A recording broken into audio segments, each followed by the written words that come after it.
अस्सलाम वालेकुम dear students, my name is Mohammad Shaban. Welcome to my YouTube channel. उम्मीद है आप सब खैरियत से होंगे। आज हम डिस्कस करेंगे रिव्यू एक्सरसाइज चैप्टर नंबर 10 की, और उसमें जो फर्स्ट क्वेश्चन हमारे पास है वो है टी क्रॉस के वाले से। तो अब हम वो देखते हैं जो हमारे पास आ रहा है। फर्स्ट के अ रे हैज़ 2 एंड पॉइंट्स। तो हम पहले देखते हैं कि रे होती क्या है। तो बेटा रे कहते हैं शुआ को, जिसको हम उर्दू में कहते हैं कि अगर हम जैसे सूरज है हमारे पास, सूरज से बहुत सारी शुआएँ हमारी ज़मीन पे आती हैं, ठीक है। तो जो जहाँ से वो स्टार्ट होती है रे, वो तो हमें पता होता है कि उसका स्टार्टिंग पॉइंट कौन सा है, लेकिन वो जहाँ पे जाकर रुकती है वो हमें नहीं पता होता। तो रे का जो सिंबल होता है ना, वो ये वाला होता है, ठीक है। और अगर इसका एंड पॉइंट पे बात की जाए, एंड पॉइंट मीन मैंने आपको पहले डिस्कस किया हुआ है कि वो पॉइंट जो हमें मालूम हो। तो इसका बेटा एक पॉइंट जो है वो हमें मालूम होता है, तो इसका मतलब है कि इसमें कितने एंड पॉइंट आएंगे, 1 एंड पॉइंट आएगा। तो यहाँ पर उसने लिखा 2 एंड पॉइंट, तो ये गलत हो जाएगा। तो इसका राइट आंसर आपने लिखना है फॉल्स का, कि 1 एंड पॉइंट होता है। 2 एंड पॉइंट होते हैं लाइन सेगमेंट के। नेक्स्ट आ जाता है हमारे पास, in a triangle there can only be 1 right angle, के एक ट्राइंगल में एक से ज़्यादा हो सकते हैं या एक ही हो सकता है। तो बेटा राइट एंगल ट्राइंगल में ही 90 का एंगल होता है, और उसमें मैक्सिमम एक ही एंगल 90 का बन सकता है, क्योंकि जो sum of internal angle of any triangle होता है 180 डिग्री। तो अगर दो राइट एंगल बन जाएंगे तो 180 तो वहीं पे पूरा हो जाएगा, और थर्ड वाले में फिर क्या आएगा, कुछ भी नहीं आएगा फिर। तो ऐसा पॉसिबल नहीं है। तो मैक्सिमम एक राइट एंगल आ सकता है एक ट्राइंगल के अंदर। तो ये ट्रू है आपका। नेक्स्ट आ जाता है हमारा, 3 points are set to be collinear if they are lies on same line. तो ये डेफिनेशन को ही उसने जो है ट्रू फॉल्स में दिया गया है। तो ये कोलिनियर ही कहलाएंगे क्योंकि एक ही लाइन पे आ रहे हैं। नेक्स्ट है, 2 parallel lines are intersect a point. तो अगर देखो 2 पैरेलल लाइंस है, फॉर एग्जांपल ये हमारे पास एक लाइन है और दूसरी भी एक लाइन है। पैरेलल का मतलब है कि आमने सामने, जैसे 2 गाड़ियाँ आमने सामने चलती हैं, उसको हम पैरेलल कहते हैं। तो 2 पैरेलल लाइंस आ रही हैं बेटा, तो ये किस पॉइंट पे एक दूसरे को इंटरसेक्ट करेंगी, काटेंगी। तो बेटा ये भी इधर को चलती जा रही है और ये भी इधर को चलती जा रही है, ये वाली इस साइड पे चलती जा रही है लेफ़्ट को, ये भी लेफ़्ट को चलती जा रही है। तो ये किसी भी पॉइंट पे एक दूसरे को इंटरसेक्ट नहीं करेंगी, ठीक है। तो यहाँ पर उसने बोला कि 1 पॉइंट पर इंटरसेक्ट करेंगे, तो ये फॉल्स हो जाएगा। नेक्स्ट है जी, 2 लाइन्स इंटरसेक्ट ओनली 1 पॉइंट। अच्छा, फॉर एग्जांपल इनको इंटरसेक्ट करवाना पड़ ही जाता है,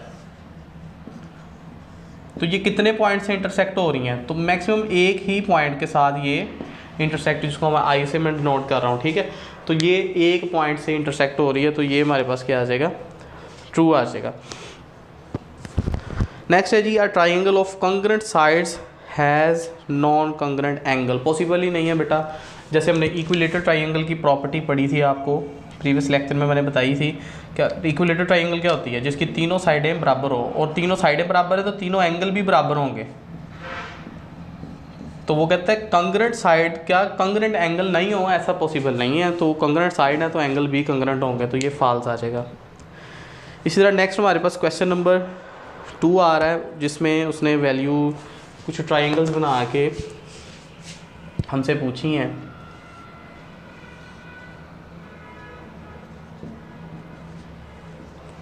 और उसमें एंगल उसने ये 60 का दिया है, ये 90 का दे दिया है, और ये 30 का।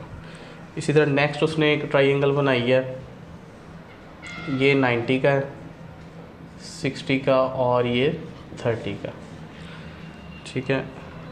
एल, एन और एम जो है वो फाइंड करना। तो फर्स्ट में उसने पूछा है कि मेजरमेंट एंगल एम किसके इक्वल होगा। सेकंड में उसने पूछा है कि मेजरमेंट एंगल एन वो किसके इक्वल होगा, और थर्ड में उसने रिक्वायर्ड किया है मेजरमेंट एंगल ए जो है वो किसके इक्वल होगा। तो बेटा दोनों को हमने कंपेयर करना है। आप ज़रा तवज्जो करो, तो एंगल एम पॉइंट कहाँ पे, ये है जी, 30 का एंगल बन रहा है। तो दूसरी साइड पे आपने देखना है कि 30 का एंगल कहाँ पे बन रहा है। तो बेटा ये बी पॉइंट पे बन रहा है, तो हम लिखेंगे मेजरमेंट एंगल बी। इसी तरह कंपेयर करना है आपने, एन पे बन रहा है 60, दूसरी साइड पे 60 कहाँ बन रहा है, सी पे बन रहा है, तो हम लिखेंगे मेजरमेंट एंगल सी। और यहाँ पर ए पे बन रहा है 90 डिग्री, और इधर एल पे हमारे पास आ रहा है 90 डिग्री, ठीक है। तो ये हमारे पास आ जाएगा। इसी तरह बेटा नेक्स्ट हम क्वेश्चन में मूव करते हैं। उसमें उसने बताया है कि if A B C and L M N जो दो ट्राइंगल्स हैं वो क्या कॉन्ग्रुएंट हैं, तो मुझे एक्स की वैल्यू फाइंड करके दो। तो जो आपके पास लेफ्ट हैंड साइड में ए बी सी ट्राइंगल आ रही है तो उसमें देखो 80, 40 एंड 60 के एंगल्स दिए गए हैं और दूसरी साइड पे 80, 40 के दिए गए हैं। तो अब सारी बात तीसरा एंगल कौन सा होगा, 60 का ही होगा। तो वो फिर एक्स इज इक्वल टू क्या आ जाएगा हमारे पास, 60 आ जाएगा। नेक्स्ट हमारे पास शॉर्ट क्वेश्चन आ जाता है, क्वेश्चन नंबर 4, जिसमें उसने ट्राइंगल बनाई है हमारे लिए और उसको मिड पॉइंट से काटा है।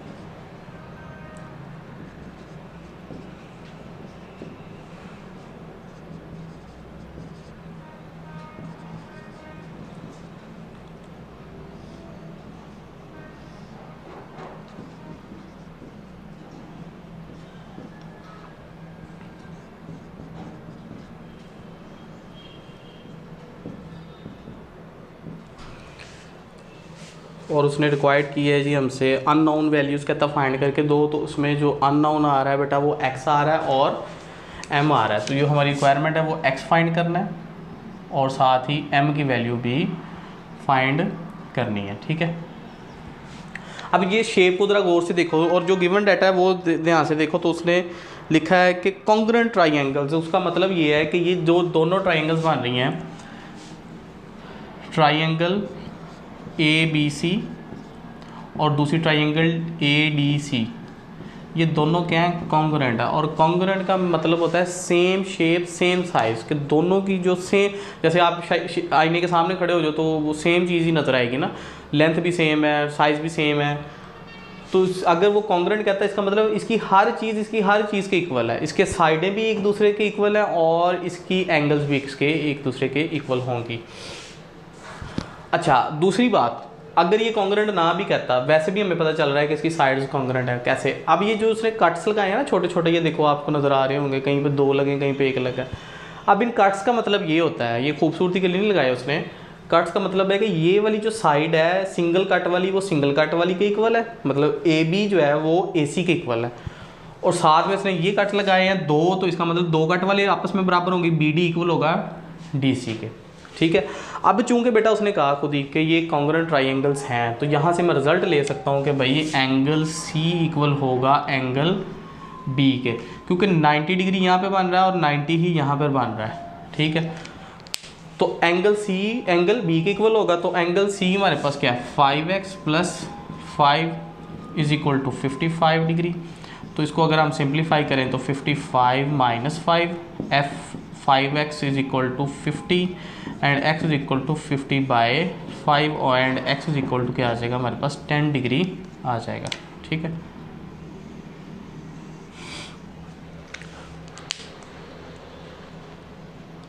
ठीक है बेटा, अगर आप x की वैल्यू इसमें पुट भी करो ना तो 10 × 5 क्या हो जाएगा, 50, 50 + 5 55, मतलब ये ओवरऑल जो एंगल बन रहा है 55 का और ये 55 के इक्वल ही आ गया है। नेक्स्ट हमने फाइंड करना है m की वैल्यू फाइंड करनी है। तो m की वैल्यू फाइंड करने के लिए as we know that measurement B D equal to आएगा मेजरमेंट डी सी के।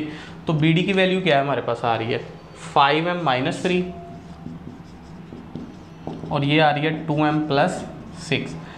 तो 5m - 2m is equal to 6 + 3, 3m is equal to 9 and m is equal to 9/3 and यहाँ पर हमारे पास आ जाएगा m इज इक्वल टू 3 जो है वो वैल्यू आ जाएगी। तो इस तरह बेटा ये हमारे पास x की वैल्यू भी आ गई और m की वैल्यू भी आ गई। नेक्स्ट हम मूव करते हैं अपने लास्ट क्वेश्चन की तरफ।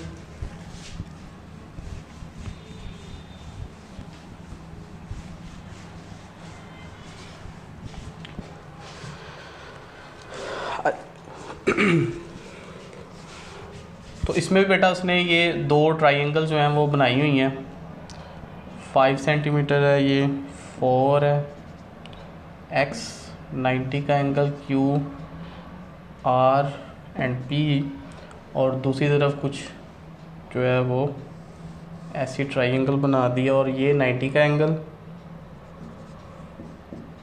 3 सेंटीमीटर, ये z है और y -1 और ये सी पॉइंट आ गया। अब यहाँ पर उसने क्या रिक्वायर्ड किया है, कहता है जी अननोन वैल्यूज़ जो है, जो वेरिएबल्स यूज़ हो रहे हैं, मतलब जी यूज़ हो रहा है और एक्स वाई भी यूज़ हो रहा है हमारे पास।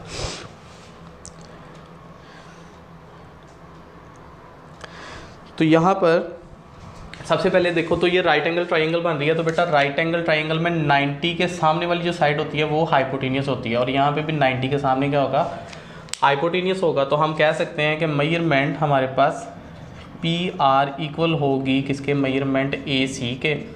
तो अगर ये देखो तो ये 5 सेंटीमीटर है और ये y -1 है, तो ये अगर उधर जाएगा तो ये 5 + 1 = y और y = 6 यूनिट यूज़ हो रहा है हमारे पास सेंटीमीटर, तो यहाँ पे सेंटीमीटर हमारे पास y की वैल्यू आ जाएगी। ठीक है, नेक्स्ट इसी तरह हम मूव करते हैं अपने नेक्स्ट वेरिएबल की तरफ। तो हमारे पास जो बेस आ रही है बेटा, अच्छा y की तो हमने वैल्यू निकाल ली है। नेक्स्ट आप देखो कि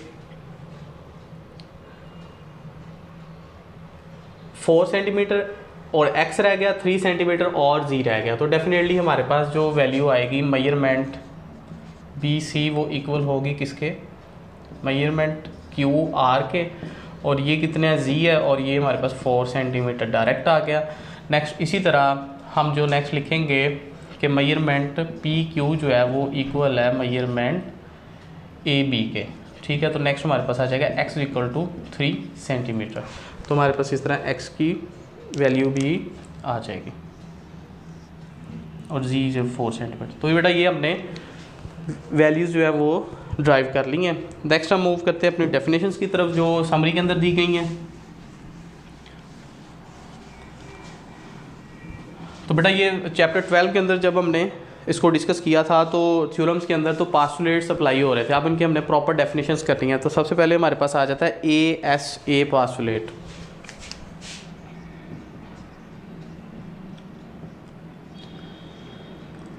तो पास्टुलेट के वाले से आपने याद रखना है, बोर्ड पॉइंट ऑफ व्यू से बहुत इंपॉर्टेंट है। शायद ही कोई पेपर हो जिसमें ये डेफिनेशन के तौर पे ना पूछा गया हो, तो आपने ये अच्छे तरीके से करने हैं। तो फर्स्ट ऑफ ऑल हम इनको लिखेंगे definition in a corresponding of two triangles, ये लिखी भी हुई है समरी के अंदर। In any correspondence of two triangles के हमारे पास 2 ट्राइंगल्स हैं, तो अब हम इनको डिस्कस करने लगे हैं। तो उनमें क्या कहता है, इफ़ वन साइड, अब ज़रा यहाँ पर आपने तवज्जो करनी है, देखो A फॉर एंगल होता है और S फॉर साइड होता है। तो यहाँ पर कितने एंगल नज़र आ रहे हैं आपको, इस साइड पे 2 एंगल और 1 साइड कॉन्ग्रेंट है किसके, दूसरी ट्राइंगल के 2 एंगल 1 साइड के। ठीक है, बहुत ईजी है।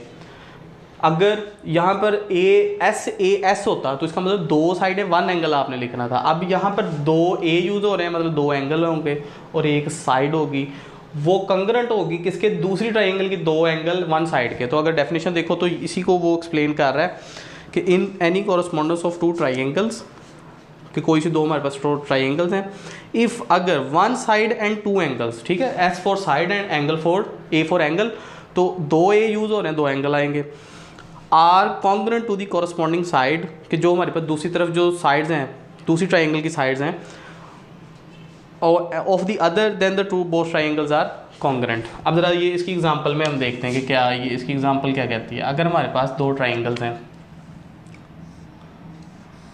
इसको नाम दे लें आप ABC और दूसरी को नाम दे देते हैं DEF।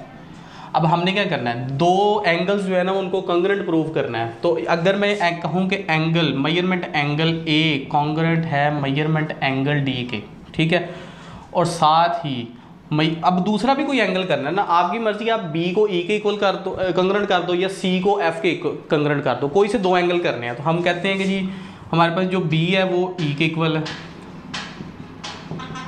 Measurement angle E। अच्छा, अब 2 एंगल हो गए, अब एक साइड भी आपको रिक्वायर्ड है, 3 साइडें हैं, AB है, AC है, BC है, जो सी मर्जी करते हैं। तो मैं लिख देता हूँ मेजरमेंट AB, जारी बात है ये बेस है तो इसकी बेस के इक्वल आ जाएगा मेजरमेंट D।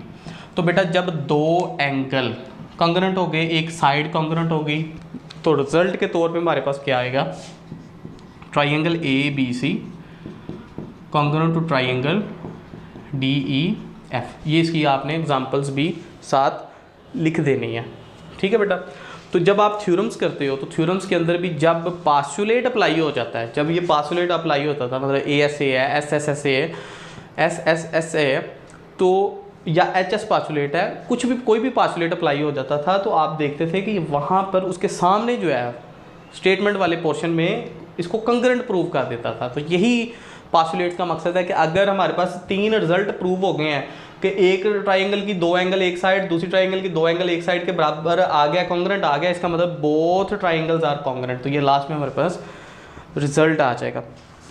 इसी तरह थर्ड में बेटा एस एस एस आ जाएगा कि एक ट्राइंगल की 3 साइड्स कॉन्ग्रेंट है दूसरी ट्राइंगल की 3 साइड्स के, तो इसको हम कहेंगे कि ये भी पास्टुलेट अप्लाई हो जाता है। तो जहाँ पर हमने 2 एंगल 1 साइड वर्ड यूज़ किया था वहाँ पे क्या आ जाएगा, जस्ट 3 साइड्स आ जाएगा। तो अगर आप इसकी एग्जांपल देखो तो ABC DEF, ठीक है, तो मेजरमेंट AB आपके पास आएगा DF के, और मेजरमेंट AC आपके पास आएगा मेजरमेंट DE के, और इसी तरह मेजरमेंट आपके पास BC आएगा मेजरमेंट FE के। तो अगर ये तीनों साइडें कॉन्ग्रेंट हो गई हैं तो इसका मतलब है कि ट्राइंगल ABC कॉन्ग्रेंट है ट्राइंगल DEF के, ठीक है बेटा। तो ये मेरे पास रिजल्ट आ जाएगा। नेक्स्ट मूव करते हैं अपने लास्ट पास्टुलेट की तरफ। लास्ट पास्टुलेट इंपॉर्टेंट है, एच एस पास्टुलेट उसने वर्ड यूज़ किया, एच एस। अब जैसे एंगल ए फॉर एंगल होता है और एस फॉर साइड है, तो यहाँ पर एच का वर्ड है, तो एच बेटा होता है हाइपोटेनियस के लिए यूज़ होता है। अब हाइपोटेनियस किस ट्राइंगल में मिलता है, वो मिलता है हमें राइट एंगल ट्राइंगल्स के अंदर मिलता है। तो इसका मतलब है कि पहली 2 डेफिनेशंस में हमने यही पढ़ा था, इन कॉरस्पॉन्डेंस ऑफ 2 ट्राइंगल। अब यहाँ पर 2 ट्राइंगल वर्ड नहीं आएगा, अब आएगा 2 राइट एंगल ट्राइंगल आएगा। तो यहाँ पर डेफिनेशन में भी देखो तो उसने लिखा है इन if any correspondence of 2 right angle triangles, ठीक है। तो बाकी वही लिखना है, 1 hypotenuse and 1 side congruent to the other triangle. तो इसकी अब एग्जांपल देख लेते हैं। तो यहाँ पर हमें पहले 2 राइट एंगल ट्राइंगल्स चाहिए, उनको हम दे देते हैं नाम ABC, ठीक है, और हमारे पास है DEF। अब बेटा ये 90 एंगल है और इधर से ये 90 एंगल है। अब हाइपोटेनियस क्या होता है, 90 के सामने वाली साइड जो है वो हाइपोटेनियस कहलाती है। तो इसका मतलब है कि हमारे पास जो मेजरमेंट AC है वो कॉन्ग्रुएंट आएगा किसके, मेजरमेंट DF के।